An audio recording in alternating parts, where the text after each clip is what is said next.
किसी चप्पल जूती बनाने वाला एक चमार घर था, पास में सरोवर था। महात्मा बुद्ध अवतार हुए। उस सरोवर में, उस तालाब में सुबह वो उठता है, जागता है, देखता है बहुत सुंदर बड़ा कमल खिला है। अब उसने जान लिया, चर्चा सुनी थी बुद्ध की, जहां से वो गुजरता है वहां से अपने आप ही पुष्प खिलना शुरू हो जाते हैं। जरूर यहाँ से बुद्ध गुजरे हैं, जरूर यहाँ से बुद्ध गुजरे हैं, उसके मन में हुआ।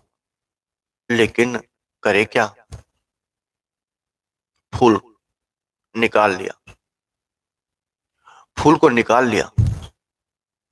निकाल के देखता है, एक धनी व्यक्ति आता है और कहता है, ये फूल मुझे दे दे। चमार पूछता है, तुझे करना क्या है?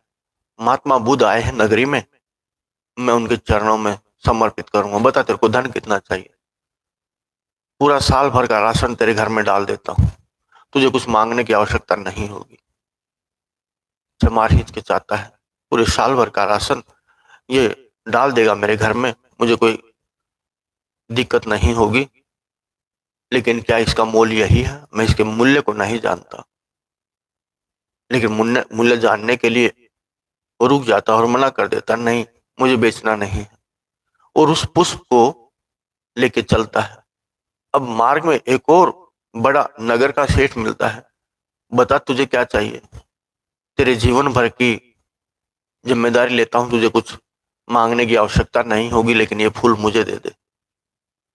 अब वो एक साल का राशन देता, वो पूरे जीवन भर का राशन डालने के लिए तैयार होता है। अब क्या हो, क्या करोगे? मुझे ये कमल महात्मा के चरणों में चढ़ाना है, बुद्ध के चरणों में चढ़ाना है, बुद्ध के चरणों में चढ़ाना। लेकिन चमार बोलता है, नहीं नहीं बेचना। आगे चल के देखता है, बहुत बड़ा एक मंत्री आता है, कहता है तेरे को बड़ा पद दे दूंगा,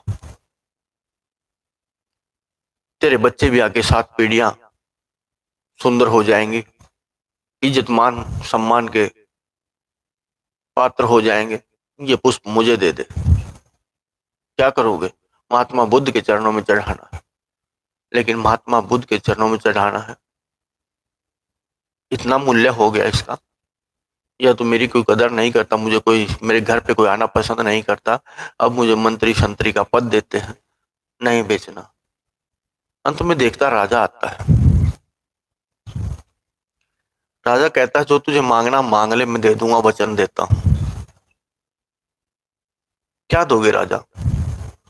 जो मांगोगे, जो मांगो, जितना चाहे धन। आधा राज्य ले ले।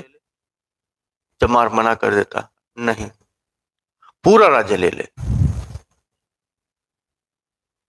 अब पूरे राज्य देने की बात हुई, चमार बड़ा हिचकिचाया।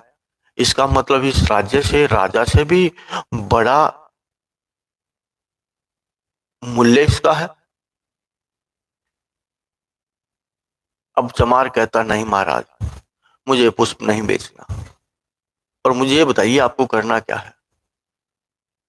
राजा कहता है, महात्मा बुद्ध आए हुए नगरी में, मैं उनके चरणों में पुष्प अर्पित करना चाहता हूं। जो तुम आशीष, सुख, प्रेम, कृपा पाओगे, क्या मैं नहीं पा सकता? अपने भीतर के लिए, अपने लिए, अपने से जुड़ गया, अपने से जुड़ गया। क्या मैं वो भाव, वो श्रद्धा, प्रेम नहीं पा सकता? क्या मैं वो नहीं कर सकता? क्या मुझे उसकी इच्छा नहीं? जो तुम सब कुछ अपना लुटा के उस प्रेम गली में जाना चाहते हो, उस कृपा गली में जाना चाहते हो, उस दया गली में जाना चाहते हो, उस करुणा गली में जाना चाहते हो, क्या मैं नहीं जा सकता? वो चमार कहता, नहीं महाराज, क्षमा कीजिए, मैं ये नहीं दे सकता। और सांझ जब हुई, भक्ति भाव की जो महात्मा बुद्ध विराजमान थे और कृपा बरस रही थी, उस कृपा में गया और महात्मा बुद्ध के चरणों में वो लाल फूल चढ़ा दिया। वो कमल का फूल महात्मा के चरणों में चढ़ा दिया। महात्मा बुद्ध वैसे तो नहीं जानते थे चमार का, लेकिन उस दिन उसका नाम लिया और कहा आज तू जीत गया, आज तू सब कुछ पा गया, तूने खो दिया तो आज तू सब कुछ पा गया। क्या लोभ नहीं था उसको, लेकिन लोभ मर गया।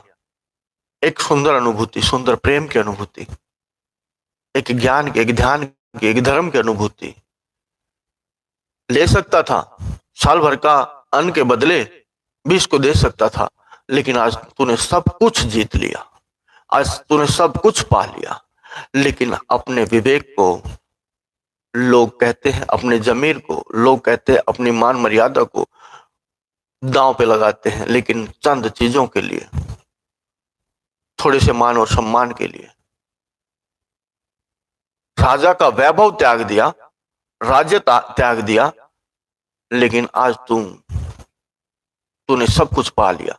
लेकिन हम छोड़ना ही नहीं चाहते, हम छोड़ना ही नहीं चाहते, हम कुछ देना ही नहीं चाहते, हम सब कुछ इकट्ठा करना चाहते हैं। लेकिन जो छोड़ चला जीवन की इस जन्म की इस नैया के सहारे, मिलेगा सब कुछ, लेकिन मोह लोभ घटा, खत्म हुआ, जीरो हुआ, शून्य हुआ, शून्य हुआ। शून्य का मतलब शून्य, शून्य का मतलब एक प्रेमी का प्रेमी, एक प्रेमी की प्रेमिका बनना। छोड़ चले सब, लेकिन मोह माया घेरे रहती है,